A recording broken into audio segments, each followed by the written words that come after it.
Sesampainya di Medan, Justus Bao berpesan kepada Bang Jupri untuk tidak segera masuk kerja pada pagi harinya.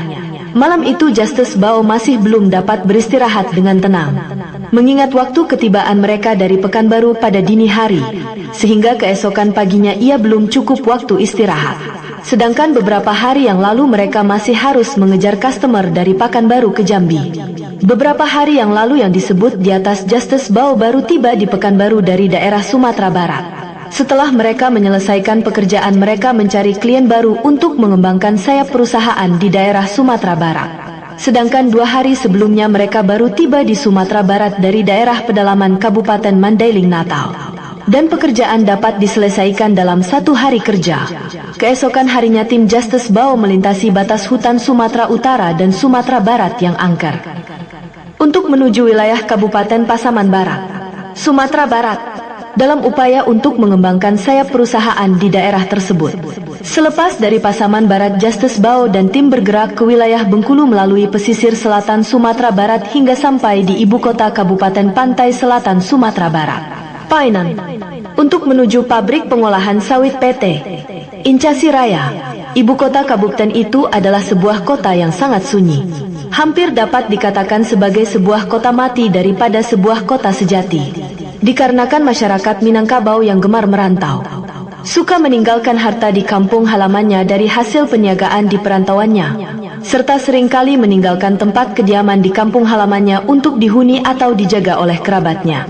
Oleh sebab itu dalam adat Minangkabau, laki-laki dipinang puan agar tidak pergi merantau dan dapat mengelola perbendarahaan yang ada di kampung mereka. Tetapi seiring perjalanan waktu, adat istiadat itu masih sering dilakukan orang Minangkabau di tempat perantauan, sehingga mereka sangat jarang sekali pulang ke kampung mereka dari perantauan untuk hidup di kampung halamannya, karena memiliki menantu atau suami atau istri yang merupakan orang di tempat perantauan mereka atau perantauan orang tua mereka. Hal ini pastinya membuat pembagian harta sulit dilakukan, mengingat seluruh ahli waris pemilik harta hampir keseluruhannya berada di tempat perantauan kecuali orang tua dan beberapa saudara bungsu mereka. Oleh sebab itu, baik lahan perkebunan dan rumah yang ada serta seluruh harta yang ada di kampung halaman mereka hampir tidak memiliki pewaris apabila orang tua dari orang Minangkabau yang merantau tersebut telah wafat. Apabila harta itu akan diwariskan, tidak ada satupun dari ahli waris yang bersedia tinggal di kampung halaman mereka.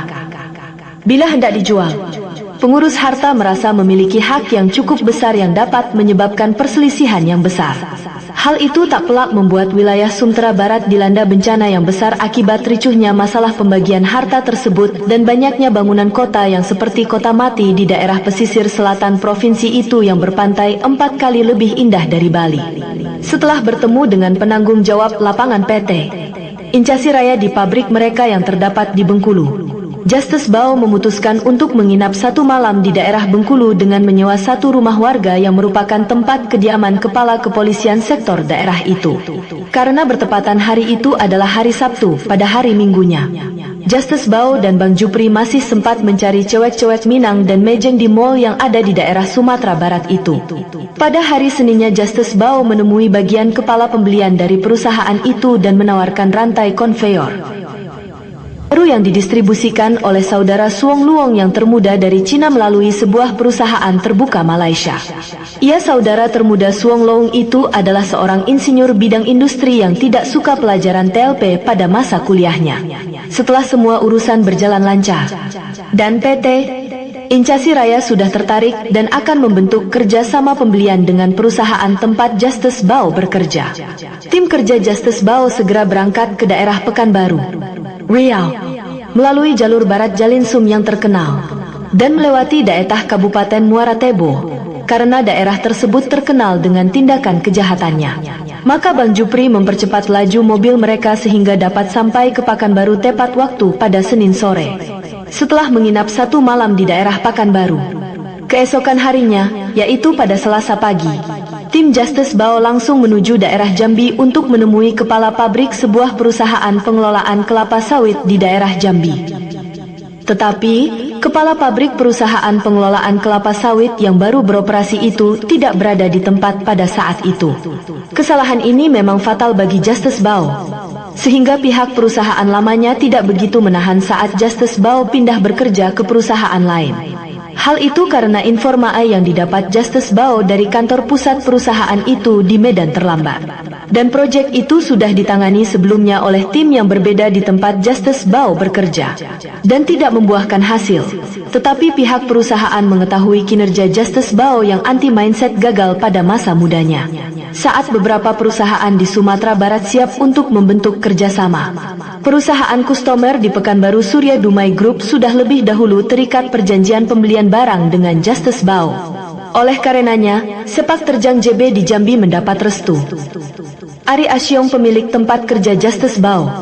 Justus Bao itu ibarat anak emas perusahaan mereka.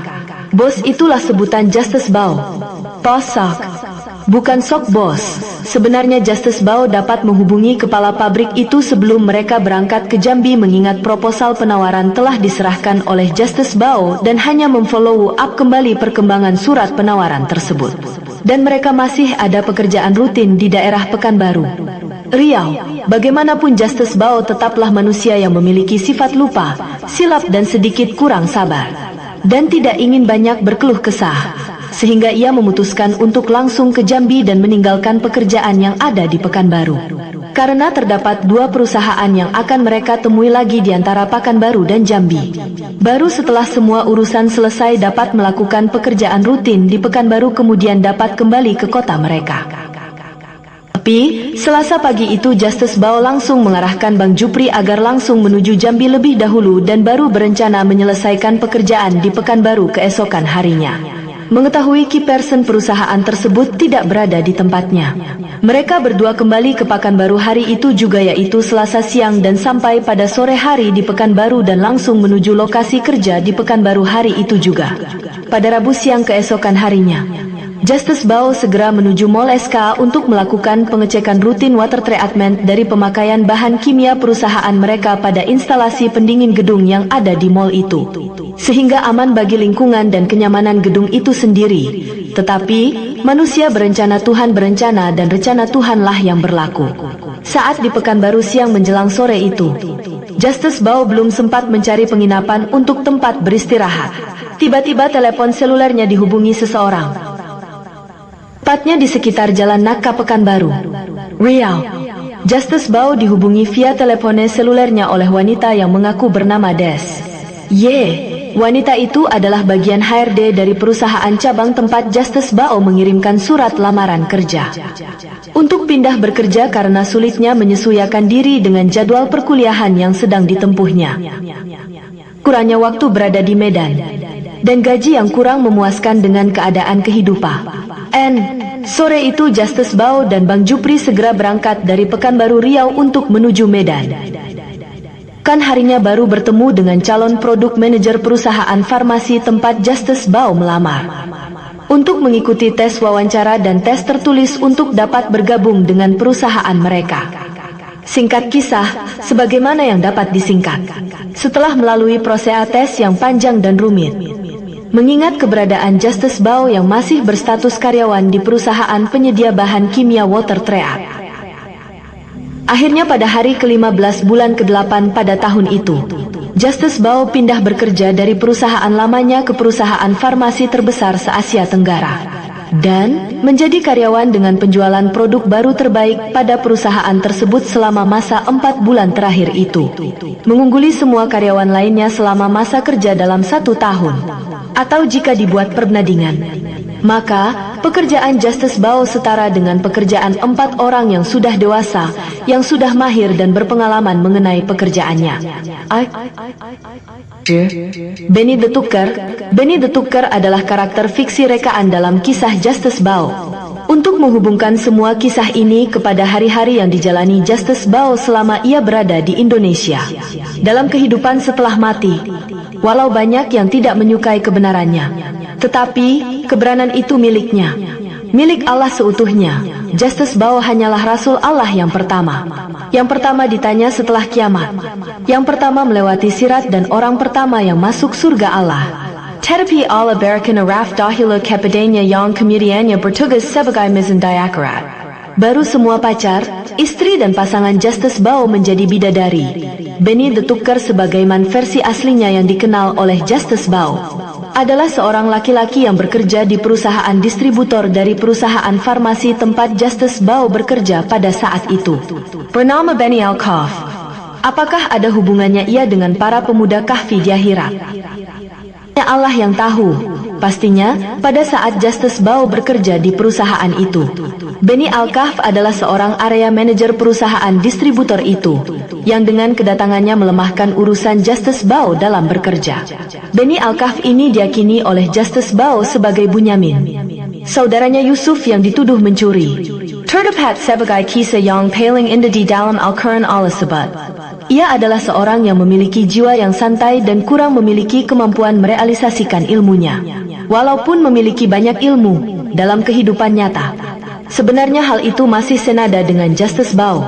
Tetapi kepercayaan diri Benny bukanlah didorong karena keyakinan dan ilmu. Itu yang membedakannya dengan Justus Bao. Karena JB dahulunya Rasul, Benny terkesan oportunis dan kurang berani mengambil resiko. Hal ini tampak ketika pihak perusahaan mereka menjadikannya penanggung jawab cabang mereka, dan bukan menjadikan kepala cabang incumbent mereka sebagai penanggung jawab cabang tersebut. Tak pula 60% kesusahan Justus Bao disebabkan oleh Benny. Ia terlalu patuh pada prosedur, monoton dan kuper serta kurang berimprovisasi. Tetapi, itu memang yang diinginkan perusahaan. Hanya saja, saat itu kepala cabang mereka adalah iblis. Untuk harta bersekutu dengan enak-enak, untuk Allah penuhi janjinya. Melihat sifat Benny itulah mengapa perusahaan mereka mengangkatnya sebagai penanggung jawab cabang. Hal ini jelas untuk membuat Benny merasa ada tanggung jawab dalam bekerja, dan mau memotivasi diri untuk berkembang dan bekerja. Di dalam Al-Quran Allah telah menyinggung tentang keberadaan Benny dalam kisah Yusuf saudaranya. Anak saudaranya sudah menjadi raja, tetapi ia masih juga hanya menjadi adik yang paling bungsu dari semua putra-putra Yakub alaihissalam. Bahkan sempat dituduh mencuri agar dapat tinggal bersama Yusuf saudaranya. Dalam kehidupannya setelah wafat, ia memiliki kebiasaan memanfaatkan orang lain demi kepentingannya, termasuk memanfaatkan Justus Bao, dan berhasil mengantarkannya menjadi kepala cabang perusahaannya untuk daerah Bali.